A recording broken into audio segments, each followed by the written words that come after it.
Voilà. Donc, l'histoire clinique de ce patient qui nous a été référé, c'est Jules Bordeaux. C'est un homme de 37 ans qui avait une amblyopie à l'œil droit, donc pour une myopie forte, un astigmatisme assez important, et de l'autre côté, une myopie, un astigmatisme relativement fort, mais une acuité visuelle corrigée correcte.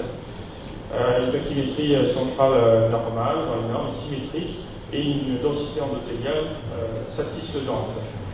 Ce patient a eu une approche qui est un petit peu passée de mode, mais à l'époque, en 2005, il y avait encore ce type d'approche, c'est-à-dire l'approche bioptique bilatérale. Donc, l'idée, c'est de découper un capot de la zik en vue d'un ajustement après avoir mis un implant FAC de champ antérieur. Donc, ce patient bénéficie donc de sa découpe au microkératome, d'un volet cornéen, puis la mise en place d'un implant de champ antérieur de type ICAR, qui à présent a été retiré du marché, donc avec à droite plus 13, à gauche plus 9.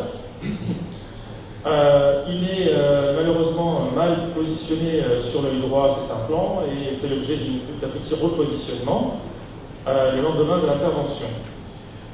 La vision n'est pas mauvaise et le patient n'aura pas à bénéficier finalement de retouches après des volets qui finalement ont été découpés pour rien. En 2006, donc un an après, la vision à droite toujours en bliope, mais pas de particularité.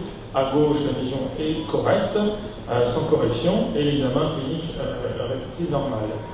En 2008, c'est-à-dire 2 ans et demi après le bioptique, le patient se plaint de douleurs oculaires à l'œil droit, avec une baisse d'acuité visuelle de 1/10 à compter les doigts. À gauche, il n'a pas de symptômes. À droite apparaît ce que je vais vous montrer, et une densité endothéliale faible est constatée. L'attitude proposée fut l'extraction de l'implant de champ antérieur à l'œil droit, et à gauche, la simple surveillance. En 2009, après cette explantation, donc, il nous est référé au CHU. Ça, c'est l'autre œil qui avait donc gardé son implant ICAR. Donc, ce sont des implants un peu à bord raide, qui n'avaient pas bougé, et la cornée n'avait pas trop souffert. Il y avait une iridotomie, la pupille n'était pas ovalisée. En revanche, voilà ce que vous allez observer sur l'autre œil, l'œil droit qui pose problème, et fort heureusement qui était en bliope. On devine donc une image d'accumulation de fluide, un œdème cornéen diffus avec des plis endothéliaux. Voilà, l'accumulation de fluide, c'est la bande un peu hypodense, là, que vous pouvez voir. Donc la cornée est très épaissie, hein, donc, puisque j'essaie d'avoir le pointeur, voilà, elle va de là à là. Et vous voyez ici le volet de la zik et une lamelle de fluide. Donc ça vous évoque quoi comme symptôme, comme diagnostic, excusez-moi? Comme sur la vie peut-être. De quoi? Une invasion. Non, c'est pas une invasion. C'est quand même assez ouvert hein, comme interface là. Il y a de la place. Comment? J'ai entendu quelque chose de ça. Syndrome de l'interface. C'est presque ça.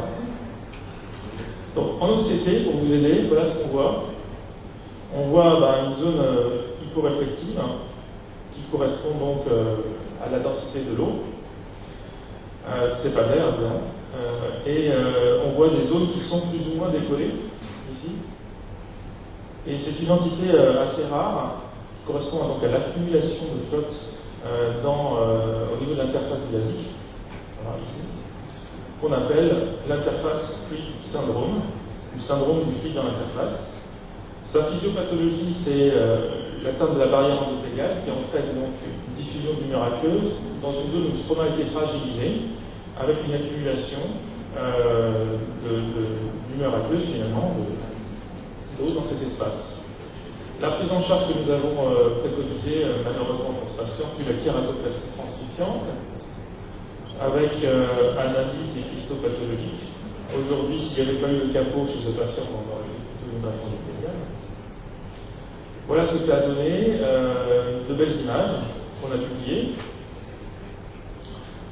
avec un marquage chez les 34 des kératocytes qui se trouve un petit peu prolifératif au niveau de l'interface. ne connaît pas trop le sens de tout ça. Dans la bibliographie, il y a deux étiologies connues. C'est le dysfonctionnement de la cellule de la pompe endothéliale et l'hypertonie oculaire, un post-lasique. C'est qu'on donne la cortisone parfois, il y a des patients qui ont des réactions excessives, parfois non réversibles aux stéroïdes, des hypertonies qui peuvent entraîner, sans avoir à considérer la pompe endothéliale, des problèmes d'interface fluide syndrome. Donc ça peut être intéressant de connaître ce cas de figure. Et c'était le premier cas décrit dans la littérature d'interface fluide syndrome sur biotique. Voilà, je ne vais pas en faire d'autres, puisqu'on est nombreux, et je vous remercie.